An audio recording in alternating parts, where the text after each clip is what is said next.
All right, welcome to another BS Friday. Today we are on round 2 with Chris Magwood returning to the show because we could not get through everything we had to get through on the first show. So, Chris Magwood makes the cut for one of the very few guests that ever get invited back twice on the Dave Cooper live show with Mark Wille, who unfortunately is not able to attend today because he's in some training.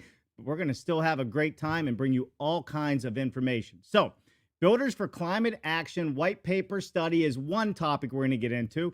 The other topic is some breaking news. They just finished, and the results are in from the embodied carbon study for the Toronto region. So, we are thrilled to bring Chris Magwood back to Dave Cooper Live, and we're going to also get back into BEAM. What is the BEAM calculator? Yeah, I know we left you hanging with that last time. And we're also going to talk about building emissions, accounting for materials, calculating carbon sequestration. What is the carbon footprint of your building materials and your building? And we're going to end today's show with something even cooler. Reusable, stackable design concept. And we have a PowerPoint slide presentation that we're going to go through on that. Should we have time? We got so much to cover today with Chris that I don't know, man, if we're going to get through it all. Let's bring Chris in and have a conversation. What's happening, Chris? Hey, nice to be here again. Yeah. Hey, listen, it's awesome to have you back on. I mean, last time we had you on the show, we just did not have enough time to get through everything, and the questions were piling up in the comments. So if everybody could do us a favor as you're tuning in, please share this event right now. We had a time mix up on the event page, so we want to make sure that people know that we are live right now with Chris. So if you could just take a moment and share this out to your audience, that would greatly we'd greatly appreciate that. All right, so Chris, we know time is short and that we spend a lot of time going through answers and questions, but I want to start off today's conversation with the breaking news of this new study that you guys have just done. You want to kind of give us the overview of what that is? Sure, yeah, and it's pretty preliminary, but we've been working on a study of the embodied carbon of materials for just over 500 houses that have been built in the Toronto region in the last couple of years. And so this is the biggest sort of benchmark study of its kind, and it was more buildings and more data than we've ever dealt with, but the results are the sort of preliminary results are in. So I thought it'd be interesting to share that and put it in context with some of the other studies we've done. And it sort of feels like, at this point we've done kind of 4 major studies, and it looks like, oh, we could actually maybe draw some rough conclusions from all of this. So Well, you know what? And without the studies, how do you get to any conclusions, right? The data yeah. is really starting to show us their path forward and what we need to be doing in the built environment, and how do we build better? How do we have healthier homes and all of those things? All right. So before we get into this study, everybody, we are live on LinkedIn, YouTube, Facebook, Twitch, and Twitter. So make sure you get your tweets on, right? And we always use the hashtag Build It Better. So hashtag Build It Better.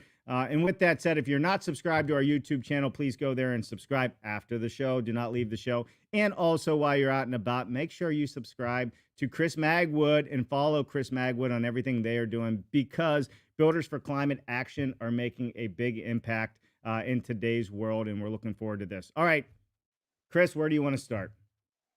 Well, yeah, let's look at those study results. And Okay. Yeah, so we've now done 4 studies looking at kind of tallying up what's the carbon footprint of different buildings in different material palettes. And so the first thing that we did that kind of got Builders for Climate Action going was a white paper study where we looked at a model bungalow, and you can kind of see the results at the high end. A building had over 240 kilograms of emissions per square meter floor area. If you kind of chose mid-range materials, you could get that to 90. If you chose the best available materials, you were actually storing about 11 kilograms of carbon. And if you did the best thing possible, you were storing about 137. And that really sort of kicked off the discussion with Builders for Climate Action, and so many people to sort of see that, wow, the same building, with the same performance level and, same service life and all that kind of stuff, you could have this sort of wide range of results depending on the materials you chose. Right. So then a couple months ago, we wrapped up a study for Natural Resources Canada, which is the Canadian federal government branch that does energy efficiency for homes. And this was also a model study, but this time we did 190 sample buildings. And, we got a high end of 538 kilograms of emissions, a mid-range of 162, a kind of best available materials of 16, and a best possible of 31 kilograms of storage.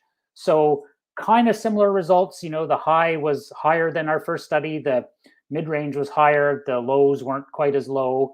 But those are all on model buildings. And over on the right side is the two studies we've now done on actual as-built homes. So this is now, looking at things the way they were built in the field very recently.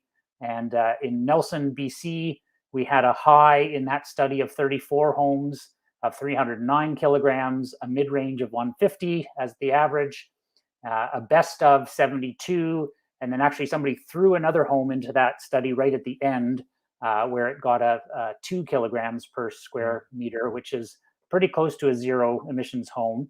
So, that kind of mirrored the NRCan study pretty closely.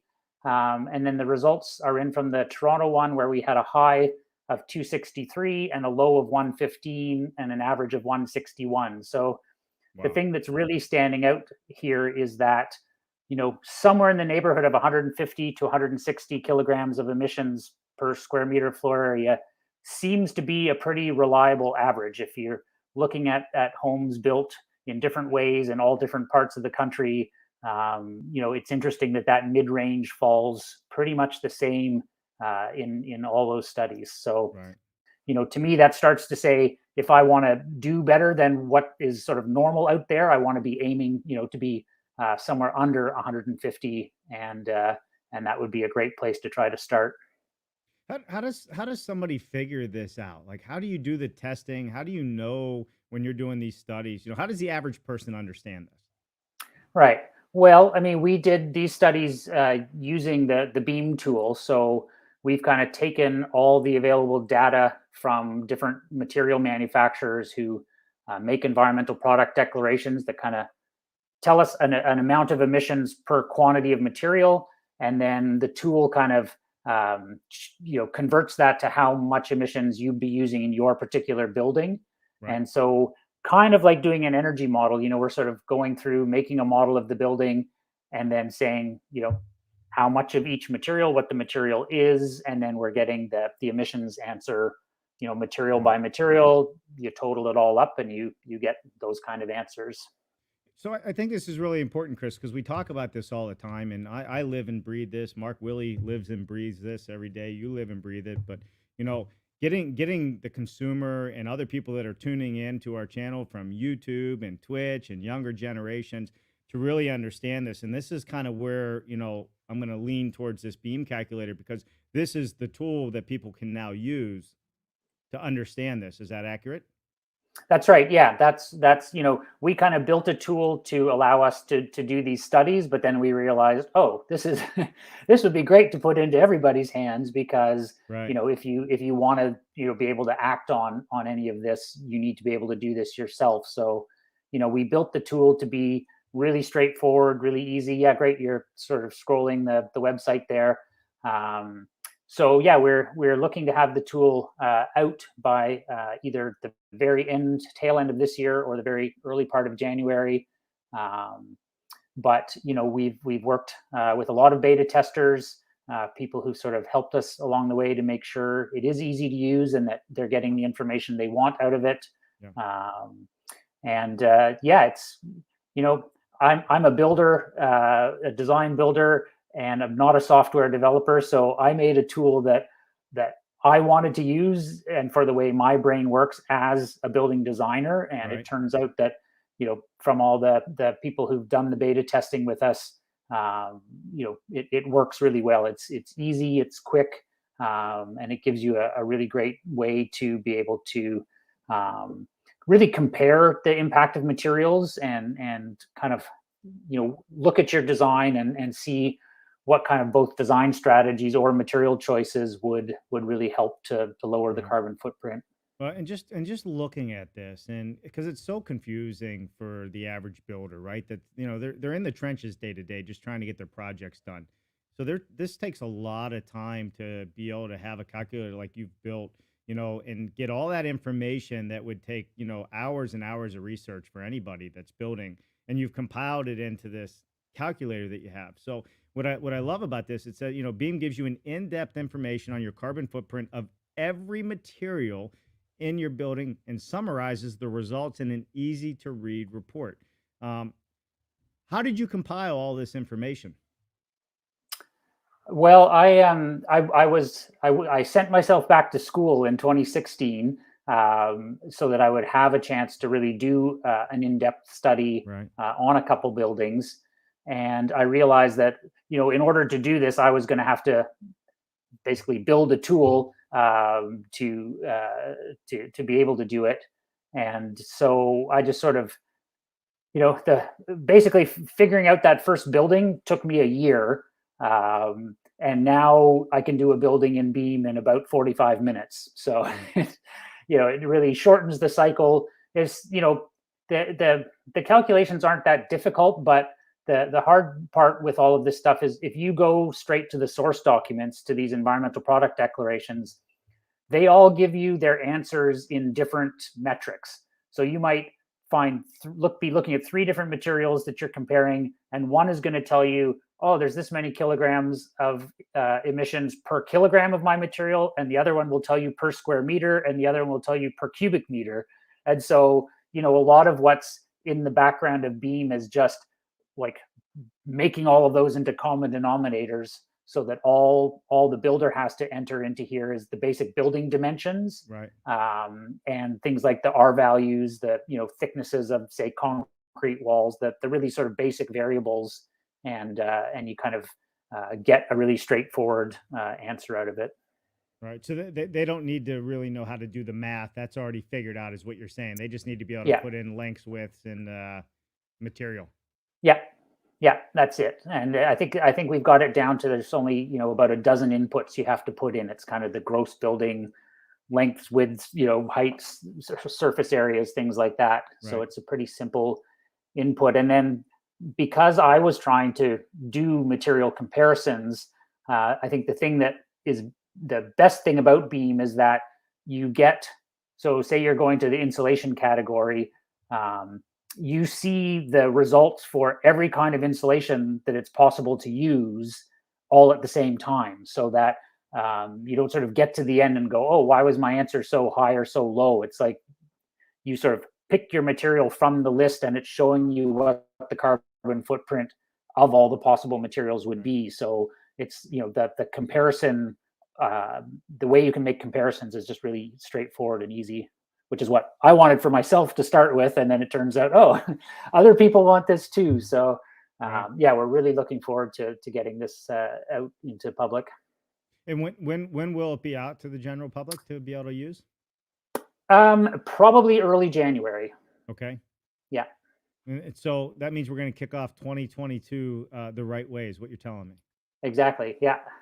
So, Chris, so with the calculator and the possibilities here, is it just for Canada and the United States, or can this be used globally?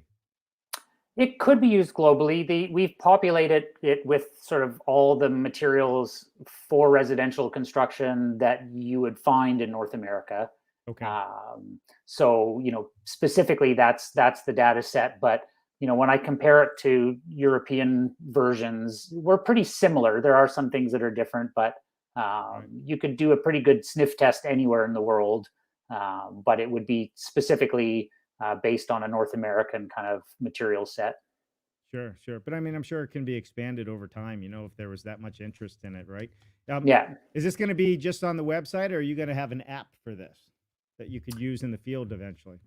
Yeah, I mean, the way it is, it's a spreadsheet through, like, G Sheets. So it'll sort of, the database lives online, and then everybody who has access to the tool is sort of has their own version on their desktop, and Right. it's pulling the information from the source database.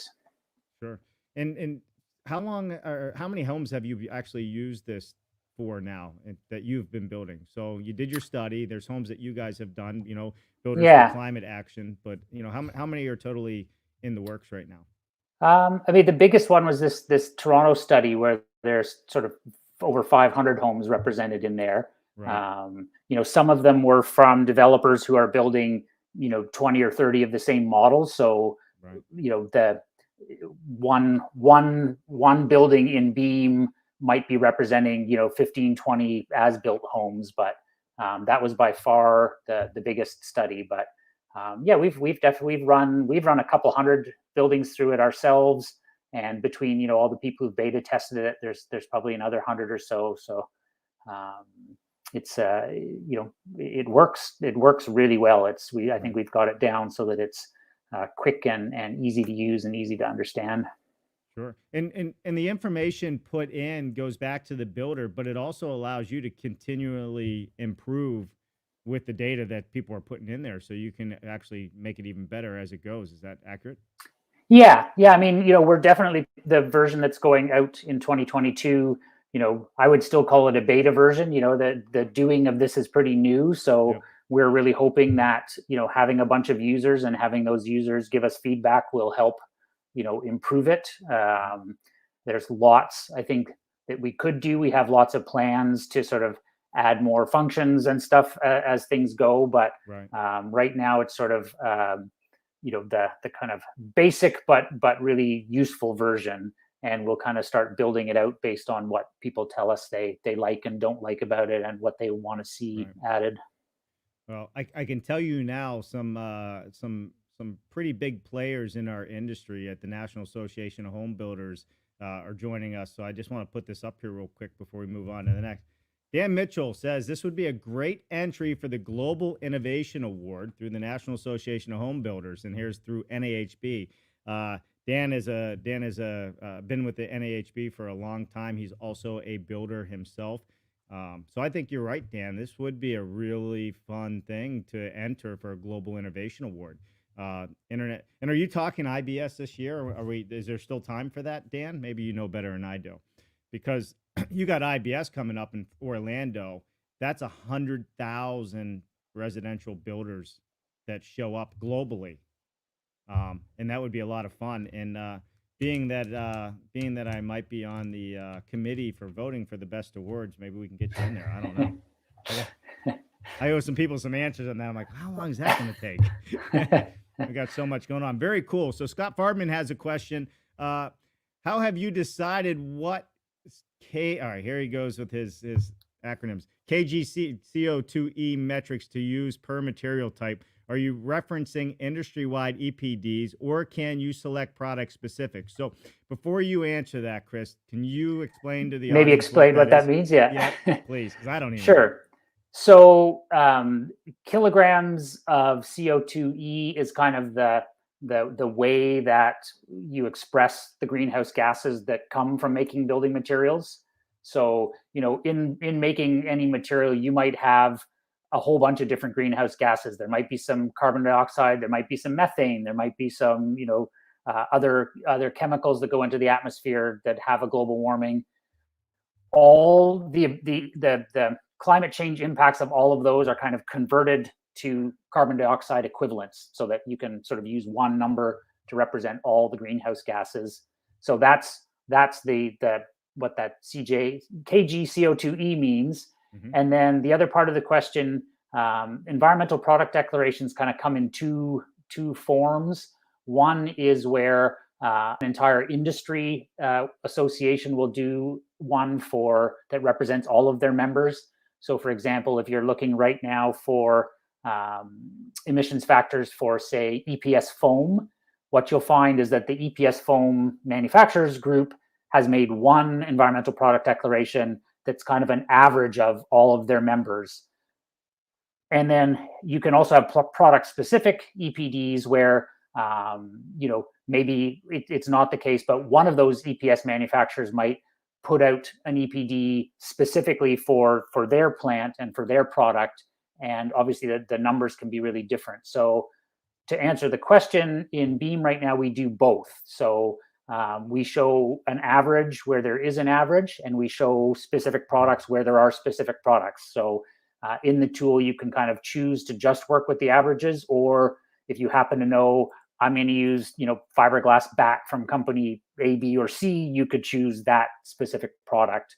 And the more of these EPDs that come out, the better that will get. Right now, we've put every single EPD that we can find into the tool, but there's more coming out all the time, so we'll kind of keep updating that as it goes. But we try to be clear in the tool about what's a product specific one and what's an average one. Wow, that's really cool.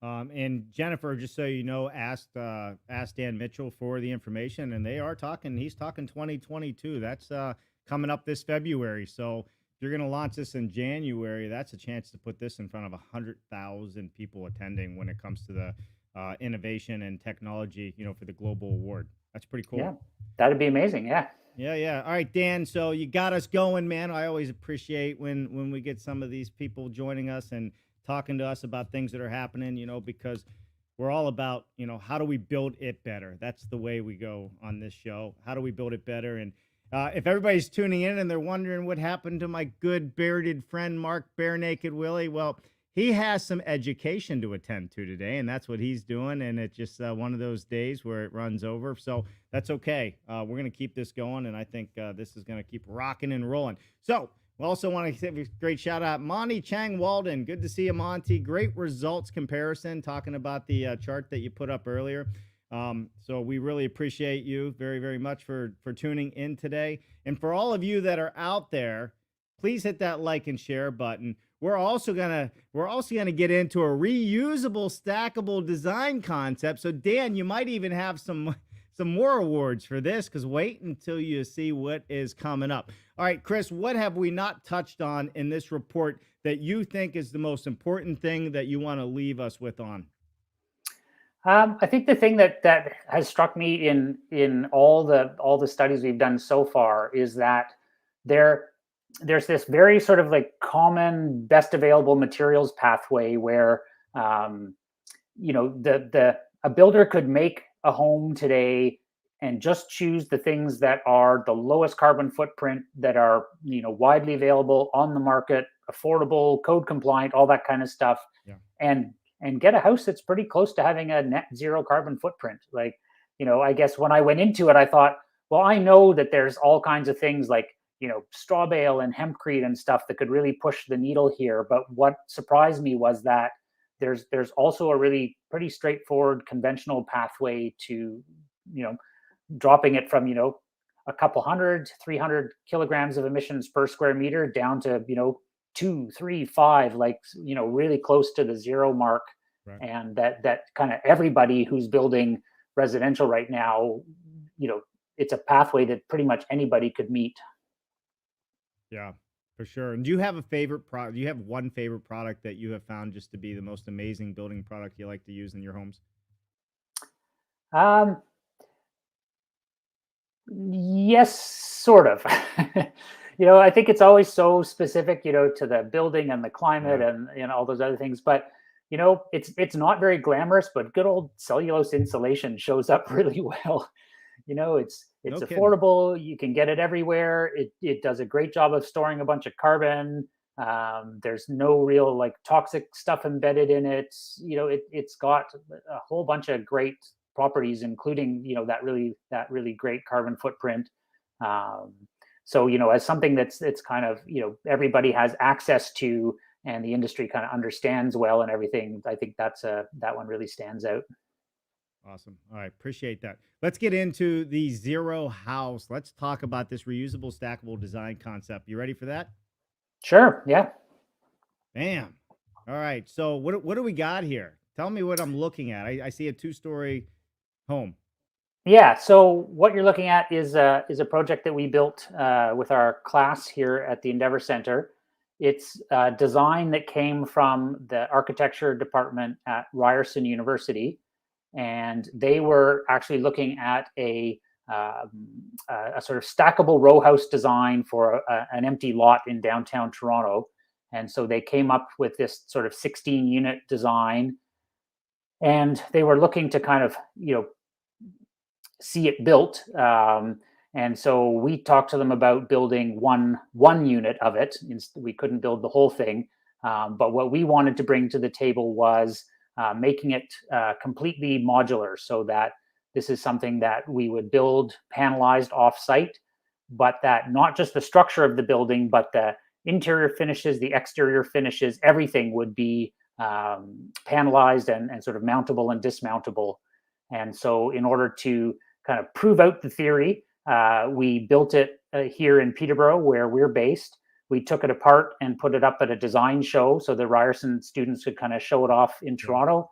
And then we took it down and put it up again for a client in Northern Ontario. So, we were able to use every part of the building again: the siding, the roofing, the solar panels, all the interior finishes, and all the structure. And so, yeah, that was a great. It was really fun to be able to do, and it was really great to prove out that. So yeah, that shot sort of shows that we built one piece of what was intended to be this larger row house building. But I love it because it could be just a regular single family home as well. So exactly, it has multiple purposes. Sure. Yeah. So let me ask you this: so when you built this panelized, does it come from the manufacturing facility or the assembly line where you put it together as a volumetric structure, or is it still panelized on site, just like we're seeing here, the kit of parts? Yeah, it's a kit of parts. And the quote unquote factory where we built it was actually a tent out on somebody's lawn here in Peterborough. So it was pretty low tech, and all the components were built by our staff and students in the Endeavor program. So there was no factory involved. We just built the components ourselves. Right. So let me, if I can, I want to dive into this a little bit. So how do you do the sheetrock? Do you even use sheetrock? How do you do the wiring and the plumbing? All these connections, are they special fittings that you found that you're using to make this a building that you can take apart and move? We tried to minimize the number of special connections. So things like the plumbing, there's actually just one wall in the building that contains all the plumbing. Okay. So that was pretty straightforward. We have a service cavity on the interior face. So there's the wall has strapping, and then the wall finish, and so all the wiring can be done before the finish goes on and taken apart again. So we tried to minimize any kind of like special, especially costly kind of connections, and just really address everything as much as we could by making the design really simple. Sure. Funny enough, Dan is busy today. He's asking, do you have a video that you could share of the erection of the unit? We don't actually. You know what? We set up a camera to do that, and it turned out the camera wasn't working, so we missed the chance to capture that. But once we built it the first time, it took about 9 hours to put the enclosure together, and then about another 3 days to complete all the interior and exterior finish work. Come on, really? Yeah, wow. It's pretty straightforward. When we the last run through, when we built it for good, there was a bit more time because the plumbing was actually being hooked up to a service, and the electricity and all that stuff had to be actually connected. But the basic building goes up incredibly quickly. Yeah, for sure. I would definitely say it went up quickly. So it's up. How fast does that mean you can occupy it? I mean, from the first day of assembling the panels, yeah. If you have all your trades lined up and all the connections are good to go within a week or two. Within a week or two. Yeah. That's amazing. I almost want to play some crowd share. A week or two. So we're talking a project, to get somebody in a house in less than 60 days is what you're looking at, minus site work or whatever, weather, all that. Okay. And then to disassemble this, it comes apart just in the reverse order that you put it together. And when you disassemble it, do you have a process in place on how to repack it and reship it already? Yeah. Yeah. That's super cool. Yeah. Okay. All the, the exterior and the interior panels were, labeled and everything was kind of put back on the truck in a certain way so that we made sense when we pulled it all out again. Great. That's awesome. Hey, let's take it down to Florida for the NAHB so you can maybe win 2 awards. What the heck? They set up all these homes in the parking lots down there, Yeah. Very cool. Well, Very cool. somebody's living in it now, so they might not appreciate us coming and Yeah. Can we borrow dismantling it this? on them. We'll have you back in 60 days, but we need it for a week. Right. All right. So, hey, what's happening? Andrew Wilkinson from across the pond. That's all right. He wrote her up above. He apologized for being late. So it's very proper, the English like that, isn't it? Hey, Andrew, good to see you. Oh, he's asking, it took a week to fabricate? No. How long did it take in the factory? We were, I guess, about 3 months of assembling all the pieces. It could definitely be done faster. That's 3 months. Our students, when they come to the program, have all kinds of different levels of building skill from, lots to none. So, it's definitely not a super streamlined, speedy process. Right. We're kind of teaching people how to use tools and how to do, layouts and all that kind of stuff as we go. But the initial fabrication of all the pieces was about a 3-month process.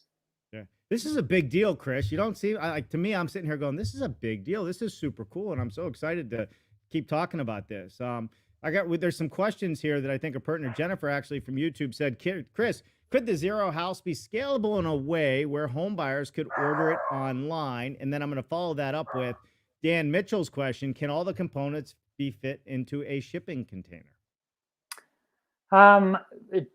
Jennifer's question, I think the answer would be yes. That's not what we sort of intended. We were kind of just doing a proof of concept, but I certainly don't see why not. There were definitely some things about the design of that building that could have been streamlined so that it would have been an easier fabrication. If you look at the photos, it kind of has a jog in it and 2 different pitches to the roof angle and stuff. There definitely could have been work done to make that even more straightforward to fabricate or to panelize. Mm-hmm. But even as is, certainly once we kind of have everything laid out and the shop drawings are there, you could just keep making those same pieces over and over. So that would be doable. In terms of the shipping container, again, I think you could do that. We were designing it more to go on a flatbed truck. So, that we were kind of doing our lengths and widths and stuff based on fitting it onto a 48-foot flatbed and not a shipping container. But I think you certainly could do it in a way that it would fit. You know our good friend Andrew Seeley in Texas, San Antonio. I know of him. I don't know him personally, but yeah. They're working on their project out there where it's a similar concept where they're designing a structure that can be either built in a modular factory, a panelized factory, or just stick built.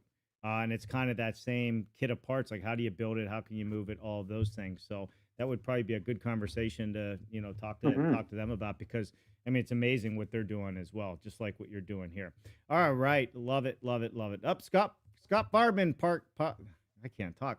Popped back up on the radar here. Let's see what Scott has to say. Dan Mitchell. Oh, he's talking about Dan. You seem incredibly keen to high performance building, which has not been my experience with the NHB. This is a good comment, folks. In the past, right now, NHB members are trying to. Well, he says that weaken the installation levels in out-of-state Illinois' thoughts. Well, Scott, I'm going to tell you my opinion on this, and Dan can jump in as well. The NHB's been around a long time. It's a big ship to steer. You get 100,000 people just at the trade show, and you're right. There is politics involved in some of these things, but I will say, we get Greg Ugaldi on the show now, who's the immediate past chairman, the top guy that walks into the White House and updates the president, joins our show on a regular basis, and you guys all know that. And now the fact that we have Dan Mitchell also on the show, and I'm sure Dan will make his comments in the comment section, but there's a real keen interest to start looking at this and being able to talk about it. And I think that's step number one for any organization, and to move in the right direction. So, I think we need to embrace their exposure with us and how we're moving things along. They're big supporters. So, all right, I'll let you have it out in the comments there, Mr. Dan Mitchell. All right, so Scott, I appreciate that, and that's the reason I wanted to bring it up, because it does come up on this show, even when Greg Ugaldi's on the show. Let's get back. Yeah, I think one of the things that I've noticed, I don't, I'm in Canada, so I know the sort of the provincial and national organizations here better, but you have represented in those organizations, everybody on the bell curve. Yeah. You've got the really keen early adopters. You've got, so that those organizations, they're umbrellaing everybody. But what I've found is, like, let's go find the people at the leading edge of that organization. That's right. And as that pushes, the whole curve kind of moves along with it. So, Right. yes, you will have people kind of dragging their heels, at the tail end of that bell curve, but you've also got really dedicated people pushing at the front end. And Right. that's how these things work. It's everybody's in the room, and it takes people pulling and pushing from both ends to make the whole thing Right. And then it takes time. I mean, heck, I've been building modular construction for over 20 years, and it's now just becoming cool and smarter and a better way to build, whether it's modular or whether it's, panelization or offsite in general. As Jerry McCaw always says, you can't cut a 2x4 across the toe of your boot the same time 1,000 times on every house. It's just not accurate. And who wants to keep throwing 30% of our lumber in a dumpster? It's just not sustainable. So things are changing. But yeah, I agree with you very much, Chris. It's steering these big ships takes time, and getting the attention of some key people to start really looking at it and be part of the conversation is always step number one. So love it. I love it. All right, let's go back in here real quick. So, all right, I'm going to go to Andrew one time. Approximate longevity, please. Oh, I guess he's asking, what is the longevity of these? Oh, same as any house you would build. In essence, we built a wood frame building, but in pieces. So if you're floor joists, if you expect a house on floor joists to last 100 years, this one will too. It's got wood frame walls and a wood framed roof and metal cladding on the outside and plywood cladding on the inside. So it's it's just a house. We just made it in pieces. Right. Yeah. Oh, I love it. All right, let's get back into this document that you sent over to us. It seems to be striking a lot of conversation and interest, so I don't want to deprive anybody. Talk me to the criteria matrix that's in here. Yeah, so this is the way that that we sort of work with our clients at Endeavor. People sort of, there's this broad notion of like green building, but kind of nestled in there are all kinds of different criteria that people might have. Like, one person's version of green building might be all about energy efficiency, another person's might be all about reduced waste or indoor air quality, those sorts of things. So what we do is talk to our clients about those things and get them to tell us, kind of on this scale of 1 to 4, like, how much do these things matter to you in the design of this building?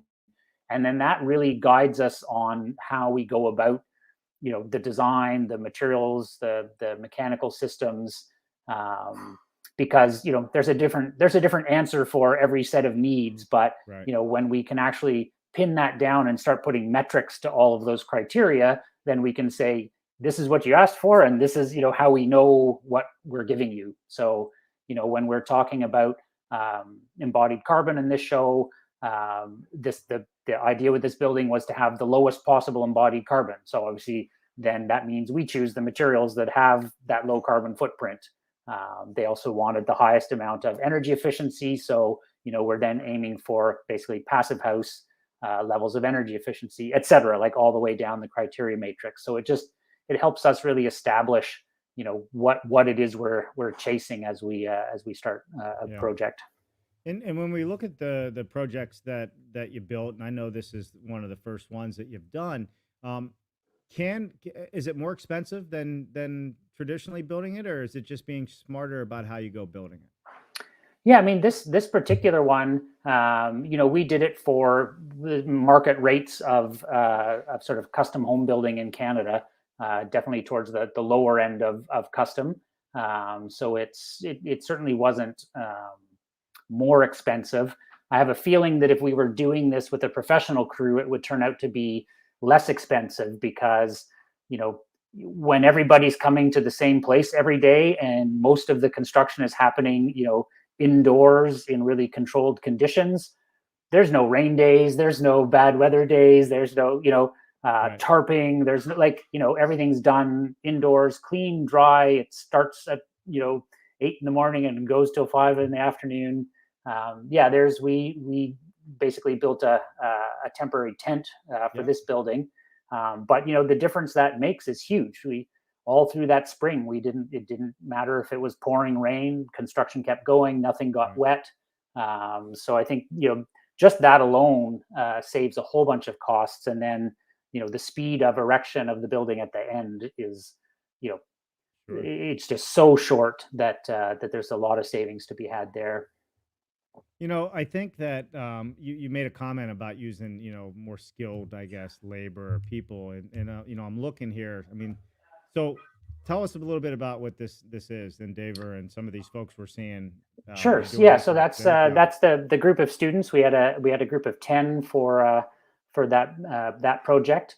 And we usually have a pretty good balance of men and women in our course, but this one was actually 7 women, 3 men. So it was our first time with more women on the crew, which is probably why it worked out so well. We're sort of taking people who have an interest in green building. They may have some experience, they may have no experience, but we kind of bring everybody in and start them wherever they're at and try to get them a whole bunch further down their path. Right. Well, listen, I mean, yes, I think we definitely need more diversity. We need more women in our industry. The attention to detail is phenomenal.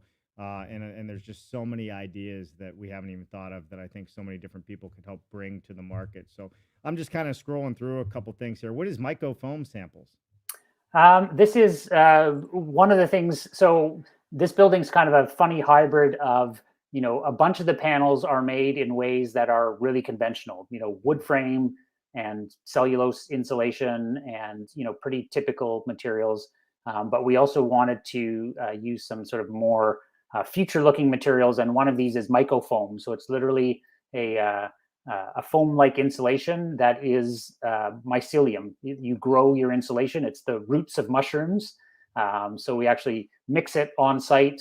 So this is the test sample, but we then later grew it right on some of the wall panels. All right, so let me just go back because I skipped. So these are mushroom roots. You're putting mushroom roots in the wall? We're growing them. Yeah. So, the kind you can eat. So can the house feed you too, or no? No, because we're not growing mushrooms. We don't want the mushrooms. We just want the roots. Yeah. Yeah. No, understand. So what do you gotta do? You gotta dry them out, dry killing them, that kind of thing. Yep. Yeah. So we we get the baggies full of the spores. You mix them with some chopped straw. You feed them, and it takes about 4 days for them to grow. And then you dry them off, and they die. And you've got awesome. An R4 per inch, naturally fireproof, awesome insulation. R4 per inch using mushroom roots. That's pretty cool. It is. We got a few minutes here where we're looking at is this the floor framing? Yep, that's the floor framing. And so that's pretty standard stuff. 16-inch looks like in depth. 16-inch floor. Yep. Mm-hmm. Got it. Now we're looking at wall panels. So all the students. So we kind of use the floor panels. We use the floor panels as the building tables for everything else, and so they're double stud 2x4 walls all the way around. I love that. I mean, that just makes so much sense to me, right? Like if we're gonna do this, and it's the same way in a modular manufacturing. They usually start with the floor and then they panelize the walls and move everything in place. But you basically use the floor as your jig for the entire project. On location. And how far from the location was this tent set up? It's about an hour and a half drive from where the building got set up the first time. Got it. And what are we looking at here? It almost it looks like here we're looking at some wood fiberboard insulation. So that's what we used as the sort of continuous exterior insulation on the walls and the roof. Yeah. And what do you know what product that was from? Yeah, that's from MSL Fiberboard in Quebec. MSL Fiberboard in Quebec. Yeah. Awesome. All right, cool. Hey, Dan Mitchell, thank you so much. We appreciate you for tuning in, and we always appreciate you and the National Association of Home Builders support for sure. All right, let's keep rocking and rolling here. Just get through a few others. I think it's so important to highlight these students. It's amazing watching them put it together. All right, there you go. What is this? So we did a couple panels with cork as the exterior insulation. Yeah. So that's just cutting and fitting the cork. So, I mean, you tried so many different processes to include hay. You got hay bales in the wall. Straw bales, sure do. Yep, the whole, all the panels for the downstairs of the building, the main floor were done with straw. You know, a lot of people, I just learned this as well on our Build It Better roadshow, traveling across the country. We were in Montana outside of Bozeman. Jen, you can put the name. I can't remember the name of the place we were at, but they did a project called Stackable, and it's where they use cordwood. Yep. Right. And they for one, they mixed the concrete out of the earth that's already there. Yeah. And then they were using hay bales in one portion of it. And I had no idea. People would think, hey, well, that's going to start on fire. But it's just the opposite. It's packed in so tight it can never catch fire. It can't burn. It's like trying to take one log and start a fire in your fire pit. You're never going to do it. Yeah. We have a 2-hour fire rating on these walls the way they're built. Yeah. Yep. So, for anybody looking at this that doesn't understand that, I mean, there's some real science that shows that this is a great way of doing it, and it is safe and safer than when you have bad installation. Yeah. And, what's interesting is that, having done it in this panelized form, it's so easy, like trying to stack bales up, on a wall when they're all wavy and you're doing it vertically. We've done it lots and you can do it, but boy, is it ever easy to stuff a box full of them, at ground level. It goes so fast. Yeah. And put some insulation over to compress it where it needs compressed. I love it. Exactly. Yeah. Yeah. So this is, there's the mushroom foam growing on top of the panel, the white stuff there. So, okay. Yeah. Yeah. That's pretty cool. There's a side view of it. Yeah, that's cutting it out for one of the ventilation pipes to go through the wall. So there you have it. You can see how it really packs in and condenses on the inside. When you look at these straw bales, I called it a hay bale, but the straw bale, it looks like it's so loose on the exterior, but these things are really wound tight. But there's still enough fluff in it to give you that insulation value. Yeah. Yep. Oh, there you go. Oh, there you go. There's your angles for your roof. Yep. So yeah, the roof. So it was interesting that we thought a lot about how to panelize the roof and what we didn't want to have was a giant ridge beam that we had to, put up in place and balance and lean everything against. So that the roof panels actually the trusses go widthwise across the building. Yeah. So that's why they're angled like that. And then there was no need for any kind of ridge beam because the panels are bearing on the gable walls, not the, the center of the ridge. So this construction for people, that are in different climate zones, it looks like you're using what, 2x10 exterior walls there? Well, that's the double stud. So the full wall width was 12 inches. Was 12 inches. Okay. Yeah. And one, you're in a much colder climate in Canada. Would you could you use a less, a different for sure. size in the South? Right. Okay. And again, this was far exceeding our code here too. This was kind of going for passive house levels of insulation. So, sure. We definitely could have done like a sort of, 8-inch wall in this case and met code here. Sure, for sure. Well, Andrew Wilkins is quite happy with you. He's a big player in the modular space over in England and Europe. So it's always nice to see when Andrew joins. Scott Barman, always at R4 inch for mushrooms is awesome. Pound NOM. Got it. He did it again here. R4 inch for mushrooms. All right. So Andrew asked, what is the U value for that wall panelized system? So we were aiming for 36 on the walls, and they varied slightly because we were doing different things on some walls. So, the cork had a better R value than the wood fiber and things like that. But we wanted an R36 minimum. Right. All right, so let's look at what we got here. So you got steel beam set up. Is it just so you could level it out and move it outside, or? Yeah, so this is the sort of first assembly that we did here in Peterborough. So we had the panels all built in the tent, and then this is us sort of starting to pull them out and put them in place just on these temporary steel beams. Yeah. Got it. Got it. And look, you made your own little storage slots like you see in a regular manufacturing Yeah. facility. I think that's awesome. There you go. Reach in with the pick. Yep. Yeah. Okay. Here you go. So we So don't have boom. video, but we got a good picture. Yep. So yeah, it goes up. It went up surprisingly quickly. Everything fit really nice and tight. In retrospect, we would have done all the barrier work while the panels were lying down. I'm not sure why we didn't do that, but we definitely should have wrapped them individually as we were building them, because it was a bit slow to then have to go and wrap everything once it was standing.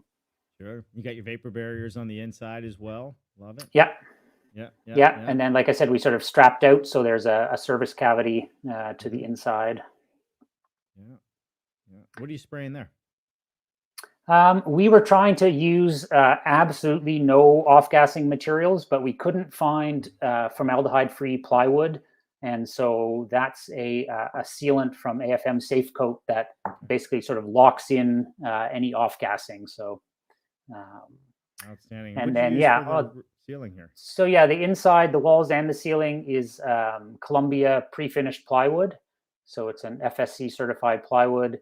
And it's surface mounted with really nice screws and washers. So, everything goes on and comes off really easily. That is beautiful too. And when you compare something like this to the cost of doing sheetrock and all the labor to do the spackling and the sanding and the painting, does it equal out in cost? It's pretty much bang on the same. Yeah. Yeah. Except now we can take this apart, and with your drywall, you're going to smash it to fix it or change it. So, it was just a choice to use a really durable, easy to work with material for being able to move on and off a couple of times. You see a lot of the manufacturers, offsite manufacturers in Europe using this stuff. I think it's amazing. It's beautiful. All right. Smart. All right. So we got doing plaster high. So what are they doing here?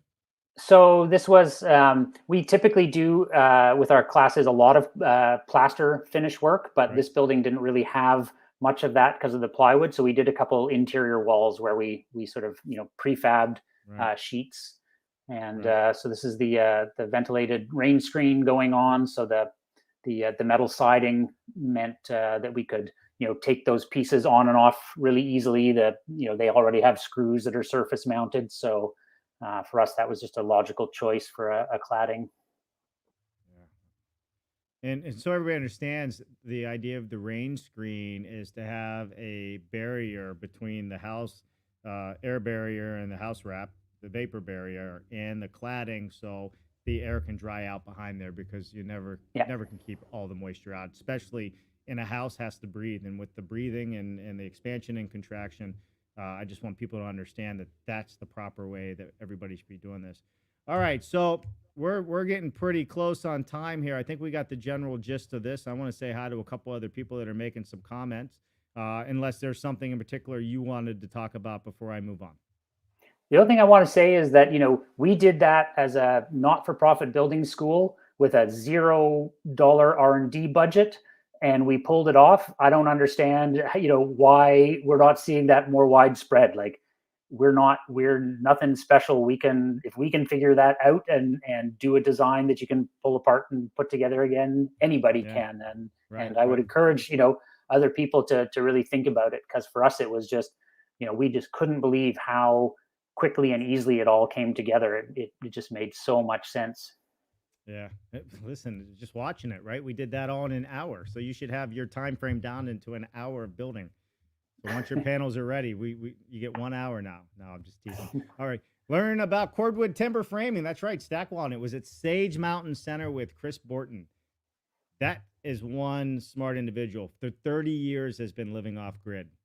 I think it's 30 years, right, Jen? Isn't this 40 years in the making? The property is absolutely amazing. And guess what, Chris? They have what he believes to be the first off-grid Tesla, maybe it's not Tesla, car charging station, fully Oh, off-grid. cool.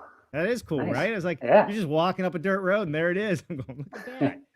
But good stuff, good stuff. All right, we're going to get to a couple more comments and we're going to wrap it up. As some of these, so this is Monty Chong Walden. Thank you for joining us, Monty. As some of these wall insulation materials are able to manage moisture, can be vapor open. Did you use the wraps and vapor barriers to meet code?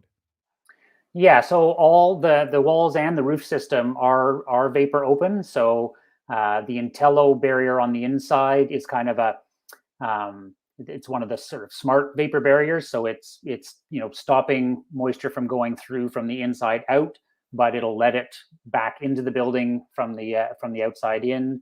And then the Mento that we used on the outside, has a really high perm rating. So yeah, that was sort of a conscious strategy right from the get-go. We're always, we don't build anything except vapor open wall assemblies.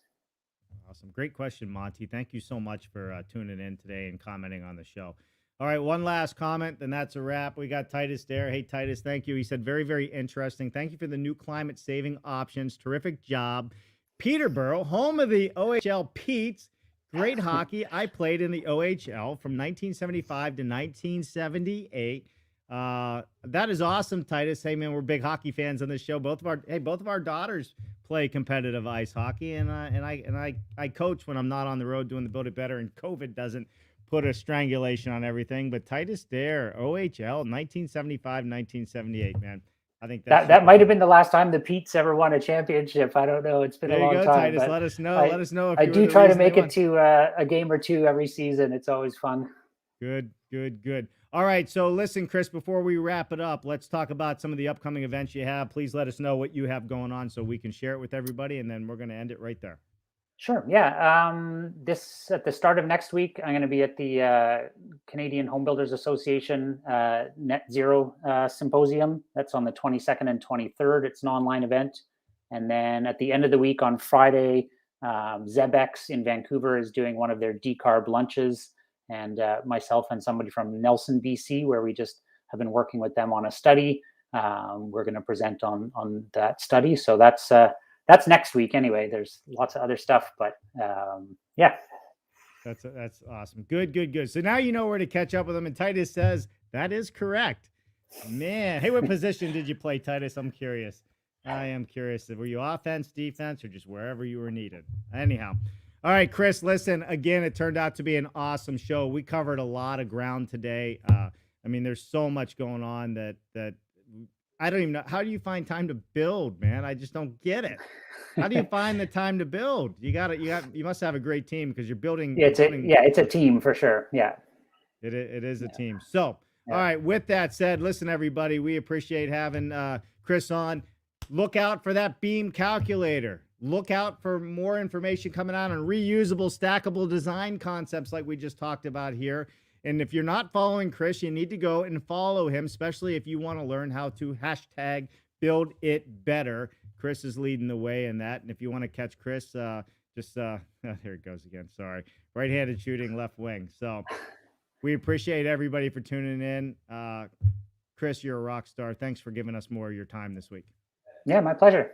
And thanks everybody let's for talk about tuning in. entering you for the NAHB thing. That's a big deal. Sure. That sounds great. Yeah. That was an invitation to submit to, we were talking about earlier, where the NHB from Scott Farman hasn't always been, the most outright and friendly. They just opened the door and said, hey, submit this. Let's be more friendly about this stuff. So great. I love it. All right, everybody. Listen, that's a wrap. Thank you so much for tuning in. I will see you tomorrow morning with coffee with Dave at 9 a.m. and we will recover or cover this past week and what's coming up next week. And we got the holiday coming up, Thanksgiving, so be prepared for that. And we're getting ready to announce the date with Mark Bare Naked Willie for our annual reading of a Cat in the Hat book. Mark and I read a Cat in the Hat book, so you're going to want to get your kids on this. It is kid-friendly, I promise you. Everybody else, listen, thank you so much for tuning in. Chris, don't go anywhere. I'll catch right back up to you after the outro. Have an awesome Friday, everybody. Bye now.